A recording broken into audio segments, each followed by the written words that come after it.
Hello all, welcome to our YouTube channel. आप सब लोगों का स्वागत है हमारी स्थापना सीरीज़ में। इस सीरीज़ का मेन ऑब्जेक्टिव है इस साल प्रीलिम्स एग्जामिनेशन में आप लोगों की रिवीजन में आपकी सहायता करना।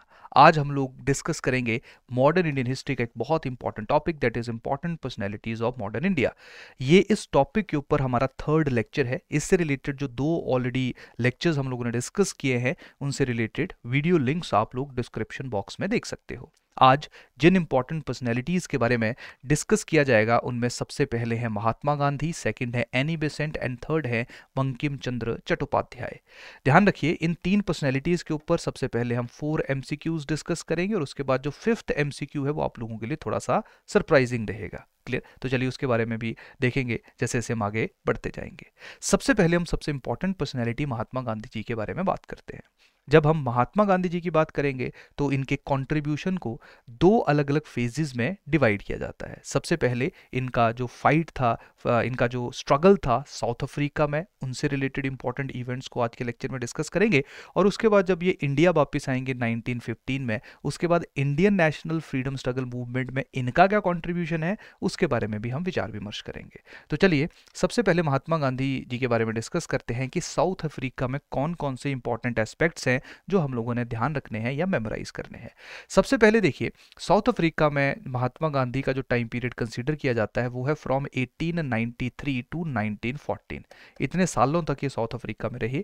और जब ये साउथ अफ्रीका मेनली गए थे तो इनका मेन ऑब्जेक्टिव था सिर्फ एक साल तक साउथ अफ्रीका में रहना। लेकिन जब वो वहां पे जाके हिंदुस्तानियों की, इंडियंस की दयनीय स्थिति देखेंगे, एक वर्स कंडीशन देखेंगे, तो वहां पे वो डिसाइड करेंगे कि वो इंडिया के अधिकारों के लिए या इंडियंस के अधिकारों के लिए वहां पे लड़ाई लड़ेंगे।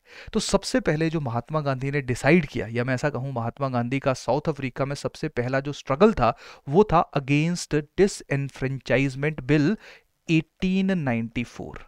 ये बिल, वहां की एक प्रोविंस थी जिसका नाम था नेटल, नेटल गवर्नमेंट के द्वारा इस बिल को इंट्रोड्यूस किया गया था। इस बिल का मेन ऑब्जेक्टिव था इंडियंस को वोटिंग राइट से वंचित करना। यही कारण था महात्मा गांधी ने इस बिल के खिलाफ प्रोटेस्ट करना शुरू किया और वहां के जो हिंदुस्तानी थे, वहां के जो इंडियंस थे, उनको भी इकट्ठा किया। 1894 में ही महात्मा गांधी के द्वारा नेटल इंडियन कांग्रेस की स्थापना की गई। तो ये दूसरा इंपॉर्टेंट फैक्ट है जो कि आप लोगों को पता होना चाहिए। अब क्या हुआ, 1898-99 में एक वॉर शुरू हुआ जिसको हम लोग बोयर वॉर के नाम से जानते हैं, जो बेसिकली सेकेंड बोयर वॉर था। ये बोयर वॉर वहाँ पे ब्रिटिश और जो वहाँ पे डच इनहेबिटेंट्स हुआ करते थे, यानी कि जो हॉलैंड से आए हुए थे, उनके बीच में सेकेंड बोयर वॉर हम लोगों को होता हुआ देखने को मिला। अब कहानी यहाँ पे क्या है कि महात्मा गांधी ने ब्रिटिश सोल्जर्स की हेल्प करने के लिए नेटल इंडियन एम्बुलेंस कॉर्प्स की स्थापना की इन 1899। ये सेकंड इंपॉर्टेंट या थर्ड इंपॉर्टेंट फैक्ट है जो आप लोगों को पता होना चाहिए प्रीलिम्स एग्जामिनेशन के लिए। अब देखिए, इस एम्बुलेंस कॉर्प्स को लॉन्च करने का मेन ऑब्जेक्टिव ये भी था कि वो ब्रिटिश गवर्नमेंट को बताना चाहते थे कि वो उनकी सहायता कर रहे हैं ताकि इंडियंस को उनके बेसिक राइट्स मिल सके। उसके साथ साथ भी ब्रिटिश ये माना करते थे कि जो इंडियंस हैं they are not manly enough to participate in any kind of war. तो वो ब्रिटिश को गलत या जुटलाना भी चाहते थे, उनको गलत साबित भी करना चाहते थे कि इंडियंस जो हैं वो वॉर में पार्टिसिपेट कर सकते हैं। यही कारण है उन्होंने एक एम्बुलेंस कॉर्प्स की जो है वो एस्टेब्लिशमेंट की। इसका मेन ऑब्जेक्टिव था बोयर वॉर में इंजर्ड सोल्जर्स को हॉस्पिटल्स तक पहुंचाना। इसके साथ साथ इन्होंने दो इंपॉर्टेंट फार्म्स की भी एस्टेब्लिशमेंट की साउथ अफ्रीका में, जिनमें सबसे पहले है फिनिक्स फार्म और दूसरा है टॉल्स्टाई फार्म।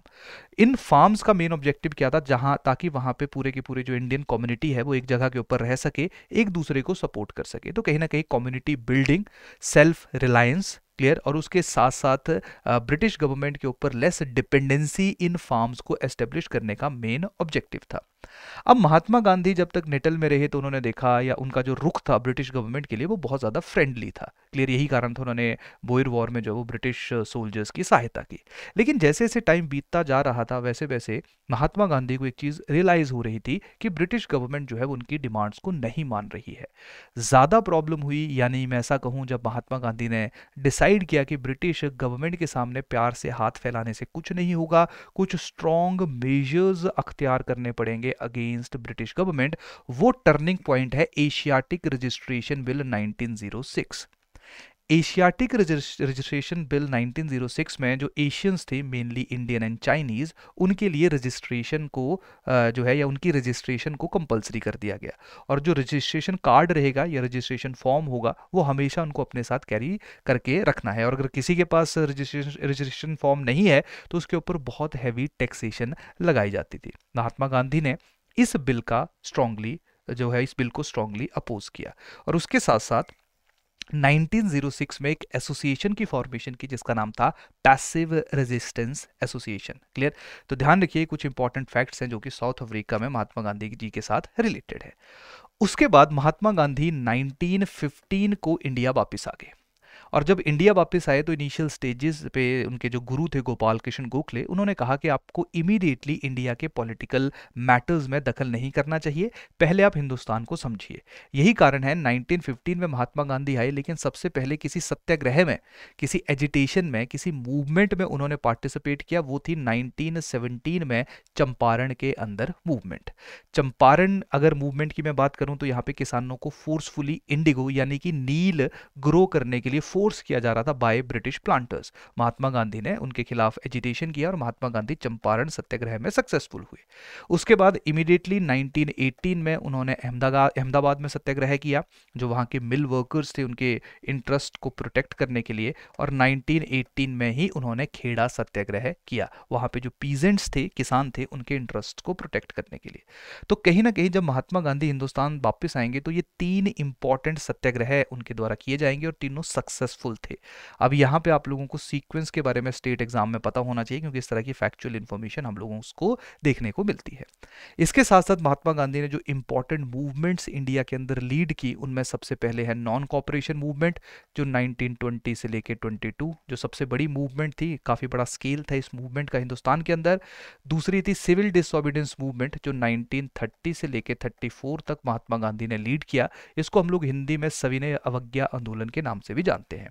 और जो लास्ट बड़ी मूवमेंट थी जो महात्मा गांधी की लीडरशिप में लड़ी गई या महात्मा गांधी की लीडरशिप में चली, उसका नाम था क्विट इंडिया मूवमेंट। क्लियर? जो कि 1942 में शुरू हुई थी। अब ये तो महात्मा गांधी से रिलेटेड कुछ इंपॉर्टेंट एजिटेशंस हैं। अब याद रखिए महात्मा गांधी जी की कुछ इंपॉर्टेंट किताबें हैं, जिनमें सबसे पहले है हिंद स्वराज, जो कि 1909 में साउथ अफ्रीका में महात्मा गांधी जी के द्वारा लिखी गई। दूसरी है 1927 जो किताब है the story of my experiments with truth. Clear? तो सेकंड इंपॉर्टेंट एस्पेक्ट। नेक्स्ट है न्यूज़पेपर, इनसे कौन कौन सा रिलेटेड है, जिनमें सबसे पहले है हरिजन, ये इंग्लिश भाषा में छपा करता था। नेक्स्ट है इंडियन ओपिनियन। अब ना यहाँ पे इंडियन ओपिनियन को थोड़ा सा ध्यान रखना, जो इंडियन ओपिनियन था ये 1903 में साउथ अफ्रीका से पब्लिश होना शुरू हुआ था। तो इंडियन ओपिनियन को आप साउथ अफ्रीका में भी डाल सकते हो। यहाँ पे एक जगह पे आपको पता होना चाहिए। और उसके साथ साथ महात्मा गांधी ने यंग इंडिया न्यूज़पेपर भी चलाया। तो ये कुछ इंपॉर्टेंट एस्पेक्ट्स हैं महात्मा गांधी जी से रिलेटेड जिनके बारे में आप लोगों को पता होना चाहिए। अब चलते हैं सेकेंड इंपॉर्टेंट पर्सनैलिटी के ऊपर, जिनका नाम है एनी बेसेंट। देखिए एनी बेसेंट हिंदुस्तान पहुंची 1893 में एक सोसाइटी के काम से, या एक सोसाइटी को प्रमोट करने के लिए, जिस सोसाइटी का नाम था थियोसॉफिकल सोसाइटी। ये theosophical society United state of America में फॉर्म हुई थी। इस सोसाइटी का मैं ऑब्जेक्टिव अगर आप लोगों के साथ शेयर करूं तो ये एक तरह से रिलीजियस ऑर्गेनाइजेशन थी, जो डिफरेंट, या मैं ऐसा कहूं जितने भी धर्म एग्जिस्टिंग रिलीजन्स थे उन सारे के सारे धर्मों की टीचिंग्स को कंसोलिडेट करके एक नया रिलीजियस ऑर्डर बनाना चाह रही थी। तो एनी बेसेंट इसी सोसाइटी के साथ एसोसिएटेड थी। एनी बेसेंट 1907 से लेकर 1933 तक इसी थियोसॉफिकल सोसाइटी की प्रेसिडेंट भी रही। 1933 में एनी बेसेंट का मृत्यु हो गया। क्लियर? एनी बेसेंट के कंट्रीब्यूशन की अगर हम बात करें तो बनारस में सेंट्रल हिंदू कॉलेज इनके द्वारा एस्टेब्लिश किया गया। और 1916 में मदन मोहन मालवीय के साथ मिलकर इन्होंने BHU यानी कि बनारस हिंदू यूनिवर्सिटी की भी स्थापना में हेल्प की। 1917 में कैलकाटा सेशन में ये कांग्रेस की प्रेसिडेंट रही। क्लियर? तो ये कुछ इंपॉर्टेंट जो है कहानियां हैं जिनके बारे में आपको पता होना चाहिए। और साथ में इनके द्वारा 2 न्यूज़पेपर पब्लिश किए जाते थे। इनमें से एक न्यूज़पेपर का नाम था द कॉमनवेल्थ और दूसरे न्यूज़पेपर का नाम था न्यू इंडिया। एक यंग इंडिया है जो महात्मा गांधी जी के साथ एसोसिएटेड है, जो न्यू इंडिया है वो एनी बेसेंट के साथ एसोसिएटेड है। क्लियर? तो लास्ट देखते हैं, that is your Bankim Chandra Chattopadhyay, जिनको हम बंकिम चंद्र चटर्जी के नाम से भी जानते हैं। बंकिम चंद्र चट्टोपाध्याय आईसीएस ऑफिसर थे। लिटरेचर में इनका कंट्रीब्यूशन बहुत ज़्यादा जाना जाता है। जो इन्होंने नोबल्स लिखे वो आप लोगों के सामने हैं, जिनमें 1866 में लिखा गया कपल कुंदला, मिरनली 1869 में, चंद्रशेखर 1877, देवी चौधरानी 1884 एंड आनंद मठ 1882। आई होप आप लोगों को आनंद मठ के बारे में थोड़ा आइडिया होगा। आनंद मठ ये वही नोबल है जिसमें वंदे मातरम के बारे में लिखा गया था। वैसे वंदे मातरम 1870s में भी बंकिम चंद्र चटर्जी के द्वारा लिखा गया था, लेकिन आनंद मठ नोबल में इसको इंटीग्रेट किया गया था। ये वही वंदे मातरम है जो आज इस टाइम पे आप लोग सुनते हो। सबसे पहले रविंद्रनाथ टैगोर जी के द्वारा इसको रिसाइट किया गया था। अगर मैं बंकिम चंद्र चट्टोपाध्याय की बात करूंगा तो इनके द्वारा एक मैगजीन पब्लिश की जाती थी जिसका नाम था बंगा दर्शन। इनका ये जो वंदे मातरम है इसके लिए विपिन चंद्र पाल और लाला लाजपत राय दोनों ने मिलके एक जर्नल, मतलब दोनों के जर्नल्स थे जिसका नाम था वंदे मातरम, ये भी शुरू किया हुआ था। क्लियर? तो वंदे मातरम, विपिन चंद्र पाल जर्नल्स और लाला लाजपत राय के साथ जो है वो हम लोग एसोसिएट करते हैं। तो ये हैं कुछ इंपॉर्टेंट पर्सनैलिटीज़। तो चलिए सबसे पहले आज के जो हमारे एमसीक्यूज़ हैं उनको डिस्कस करते हैं। इससे पहले हम एमसीक्यूज़ को डिस्कस करें, आप लोगों को एक थोड़ा सा आइडिया होना चाहिए। क्लियर? देखिए, हमारे द्वारा मल्टीपल कोर्सेज जो हैं वो स्टेट एग्जामिनेशंस के लिए लॉन्च किए गए हैं, जिनमें इस साल 2021 के लिए जो है वो एक कॉम्प्रिहेंसिव कोर्स है, 2022 का कॉम्प्रिहेंसिव कोर्स है जो नेक्स्ट ईयर प्रिपरेशन कर रहे हैं, और उसके साथ साथ इस साल प्रिपरेशन के लिए आप लोगों को क्रैश कोर्स भी देखने को मिलेगा, चाहे वो पंजाब है, हरियाणा है, हिमाचल है। हर एक राज्य, हर एक स्टेट के लिए जो है वो हमारे द्वारा क्रैश कोर्स भी लॉन्च किया गया है। इनसे रिलेटेड लिंक्स आप लोग वीडियो डिस्क्रिप्शन में देख सकते हो। तो चलिए आज के क्वेश्चंस को डिस्कस करते हैं, जिनमें सबसे पहला है, which of the following journals were not established by, which of the following journals was not established by Gandhi ji. Clear? तो चार ऑप्शंस आप सब लोगों के सामने है, जल्दी से अपना आंसर बताइए। आसान क्वेश्चन है, बहुत मुश्किल सवाल नहीं है। क्लियर? इसका आंसर है B, that is New India. New India अभी हमने थोड़ी देर पहले डिस्कस किया, ये किसके द्वारा एस्टेब्लिश किया गया था? ये एस्टेब्लिश किया गया था by Annie Besant. Clear? Second देखते हैं। सेकंड, अब देखिए जानबूझ के थोड़े से क्वेश्चंस में वेरिएशन करवाई जा रही है क्योंकि एग्जाम में अनप्रिडिक्टेबिलिटी इंक्रीज होती जा रही है। ये मैं आपको डराने के लिए नहीं बोल रहा हूं, लेकिन अगेन आपकी जो प्रिपरेशन है वो मल्टीपल तरीके से होनी चाहिए। सेकंड है, which of the following statements are correct regarding Mahatma Gandhi. सबसे पहले, he raised a group of stretcher bearers as the Natal Indian ambulance corps in South Africa. Second है, he formed Natal Indian Congress to fight discrimination against Indians in South Africa. तीसरा है, his struggle या his first struggle in South Africa was launched against Asiatic registration bill. तीन options आप सब लोगों के सामने हैं, जल्दी से अपना आंसर मार्क करिए। देखिए, मल्टीपल स्टेटमेंट्स डालने का मेन लॉजिक ये भी है ताकि हम ज़्यादा कवर कर सके, ज़्यादा रिवाइज कर सके इन 5 एमसीक्यूज में। क्लियर? तो आंसर देखिए क्या है। इसका आंसर आपका है ए, यानी कि पहला और दूसरा स्टेटमेंट तो बिल्कुल सही है क्योंकि इसके बारे में हम लोगों ने थोड़ी देर पहले डिस्कस किया। जो थर्ड स्टेटमेंट है वो इसलिए गलत है क्योंकि जो एशियाटिक रजिस्ट्रेशन बिल है ये तो 1906 में जो है वो प्रपोज किया गया था। इससे पहले 1894 में डिसएनफ्रेंचाइजमेंट बिल के खिलाफ जो है, 1894 में डिसएनफ्रेंचाइजमेंट बिल या जो इंडियंस को वोटिंग राइट से वंचित कर रहा था उसके खिलाफ महात्मा गांधी ने सबसे पहला स्ट्रगल किया था। यही कारण था जो तीसरी स्टेटमेंट है वो इनकरेक्ट है। क्लियर? और आपका आंसर है ए। चलिए फोर्थ के ऊपर चलते हैं। Which of the following statement is incorrect regarding Annie Besant. सबसे पहले, she was the founder of Banaras Hindu university. Second, she was the representative of the theosophical society at the world parliament of religions in Chicago. I hope आप लोगों को पता होगा world parliament of religion ज़्यादा famous हुई है स्वामी विवेकानंद जी से, जिन्होंने वहाँ पे स्पीच दी थी और हमारे कल्चर को काफ़ी फेमस किया था। तीसरा है, she was the president of Indian National Congress twice. Fourth है, the Commonwealth was started by her. तो चार ऑप्शंस आप सब लोगों के सामने है, कौन सा इनमें से इनकरेक्ट है? आई थिंक आसान है, बहुत ज्यादा मुश्किल नहीं है। इसका आंसर है सी। ध्यान रखिए, ये सिर्फ एक बार ही कांग्रेस पार्टी की प्रेसिडेंट रही 1917 में ड्यूरिंग कलकत्ता सेशन। डन। चलिए फोर्थ क्वेश्चन के ऊपर चलते हैं। फोर्थ क्वेश्चन है, which of the following books were written by Bankim Chandra Chattopadhyay. तो चार बुक्स के ऑप्शंस आप लोगों के सामने हैं, जल्दी से अपना आंसर मार्क करिए। जिनमें सबसे पहले है कपल कुंदला, सेकंड है the golden threshold, unhappy India, Anandamath. इन चारों में से कौन सी बुक्स जो है वो बंकिम चंद्र चट्टोपाध्याय या बंकिम चंद्र चटर्जी जी के द्वारा लिखी गई थी?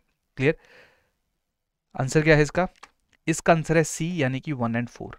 अब देखिए, जो गोल्डन थ्रेशोल्ड है या अनहैप्पी इंडिया है, इसके बारे में भी आप लोगों को पता होना चाहिए। गोल्डन थ्रेशोल्ड की अगर मैं बात करूंगा, ये लिखी गई थी सरोजनी नायडू जी के द्वारा, और अनहैप्पी इंडिया जो है वो लिखी गई थी लाला लाजपत राय जी के द्वारा। क्लियर? तो ये दो इंपॉर्टेंट है जिनके बारे में आपको पता होना चाहिए। थोड़ा सा ऊपर वाली लाइन जो है गलती से रह गई। क्लियर? इसको मत पढ़िए, नीचे वाले क्वेश्चंस को पढ़िए। चलिए लास्ट सवाल के ऊपर चलते हैं। Which of the following personalities was or were associated with implementation of age of consent act 1891? ये वो सवाल है जिसके बारे में मैंने आपको कहा था कि थोड़ा सरप्राइज आप लोगों को देखने को मिलेगा। देखिए, एज ऑफ कॉन्सेंट एक्ट 1891 पास किया गया था ब्रिटिश गवर्नमेंट के द्वारा, जहाँ पे लड़कियों की जो एज है वो 10 साल से बढ़ा के 12 ईयर्स कर दी गई थी। अब इसके पीछे की बैक स्टोरी है, जहाँ पे बहुत सारे लोग एसोसिएटेड थे जिन्होंने इस एज को बढ़ाने में जो है वो काफ़ी एक इम्पॉर्टेंट रोल अदा किया।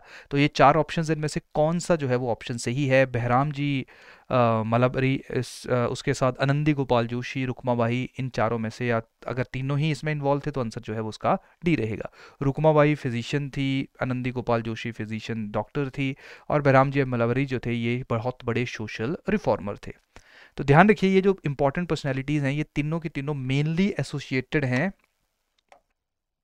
With implementation of age of consent act 1891। ये एक्ट जब पास हुआ था तो बाल गंगाधर तिलक ने इस एक्ट को बहुत स्ट्रांगली अपोज किया था। उनके अकॉर्डिंगली ये हमारे धर्म में या हमारे कल्चर के अंदर ब्रिटिश गवर्नमेंट की अननेसेसरी इंट्रूजन है। क्लियर?